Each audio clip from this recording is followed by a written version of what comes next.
Le festival d'Ari est censé nous offrir donc l'opportunité d'explorer une véritable mosaïque de cultures et de traditions.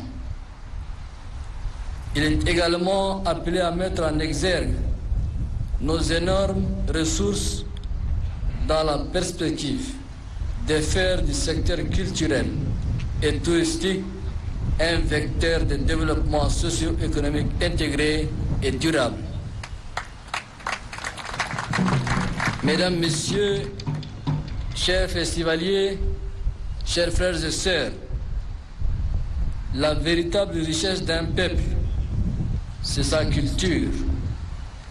Raison pour laquelle le gouvernement de la transition a élaboré un document cadre de politique nationale en matière de culture et de tourisme, processif, participatif, ayant regroupé tous les acteurs.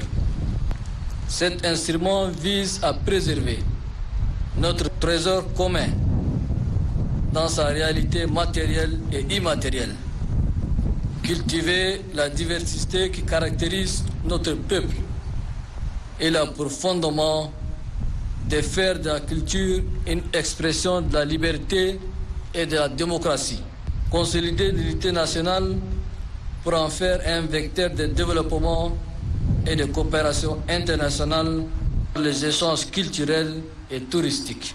Générer de la culture une source d'emploi et de revenus qui contribue à l'amélioration de la qualité de vie, au développement de l'industrie culturelle et à la valorisation de l'offre touristique. Promouvoir l'expression culturelle pour tous, faciliter la promotion et la diffusion de la culture et garantir l'accès des populations à la culture. Le développement culturel et touristique que nous visons ne pourra se faire sans l'affectation des ressources financières et matérielles nécessaires.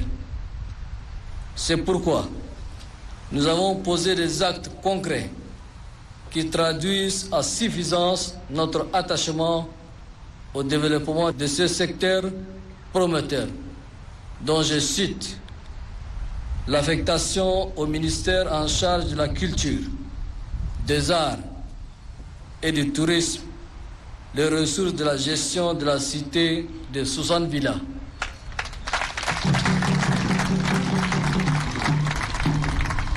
La mise à la disposition du ministère en charge de la culture, des arts et du tourisme, des retombées de la gestion du palais du 15 janvier, rebaptisé Palais des Arts et de la Culture. La fusion de 2 départements ministériels entre d'une part celui des arts et de la culture et d'autre part le tourisme et le patrimoine obéissait à une logique d'harmonisation et d'efficacité.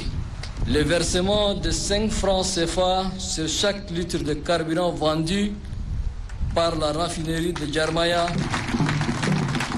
à l'Office national de promotion du tourisme, de l'artisanat et des arts ONPTA, afin de lui permettre de financer, entre autres, le développement des programmes dans le cadre de la promotion du tourisme interne, l'aménagement des infrastructures d'accueil et des loisirs dans les sites nationaux inscrits sur la liste du patrimoine mondial en respect des normes de l'UNESCO. La remise à niveau de la chaîne de valeur professionnelle avec des limites en termes de disponibilité, de qualité et de compétitivité prix sur chaque maillon de la chaîne.